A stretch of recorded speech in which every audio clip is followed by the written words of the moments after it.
talk about the Realme 13 Plus 5G.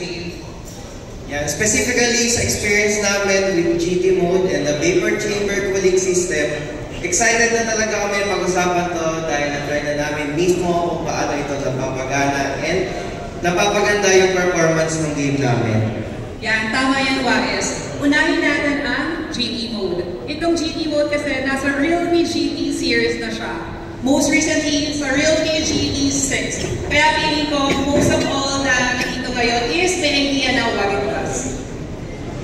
For sure, kapag gamit mo ang GT mode, alam agad ng phone kung saan siya dapat mag-focus, which is doon sa game mo. It gives you high image quality, high frame rates na 90 FPS or even higher, kahit pang matagalan pa yung laro mo. And syempre, we tried playing horror games using the Realme 13 Plus 5G. At nakita naman ang malaking difference sa gameplay kapag gamit ang GT mode. So first game, hindi pa namin gamit ang GT mode. As expected, magandang performance pa rin dahil ang Realme 13 Plus 5G ay powerful na on its own. Yan, totoo yan. At syempre, ibang usapan naman kapag naka-on na ang GT mode. If gusto nyo gamitin ng GT mode, there are two ways to turn it on. Yan. The first one is swipe left para pumunta sa sidebar menu in-game. Katulad ng nakikita nyo dito sa screen, makikita nyo ang GT mode tapos i-click nyo lang.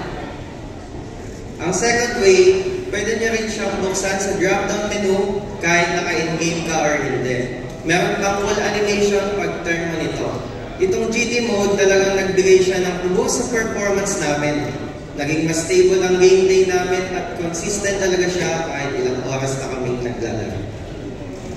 And ito naman, para sulit talaga ang gameplay nyo, sa Realme 13 Plus 5G, ang masasabi ko lang sa inyo ay hindi ito umiinginan kahit ang tagal nyo nang naglalaro. Dahil meron ito, vapor chamber cooling system. Yan. Ang mga phones talaga natin ay prone to heating, lalo na kapag heavy game title ang nilalaro. Pansin nyo rin ba na pag ang init-init na ng phone mo after hours of playing? Kasi ang ibang phones, hindi efficient ang cooling system nila katulad nitong Realme 13 Plus 5G. Yes, kasi pinapalamig ng vapor chamber cooling system ang main sources of heat ng phone mo by up to 12 degrees. Mas efficient and mas mababang temperature kumpara sa ibang phones. Habang gamit namin yung Realme 13 Plus 5G for Hawk, inobserbahan na rin namin yung temperature ng phone to know kung gaano nga bang effective itong chamber cooling system.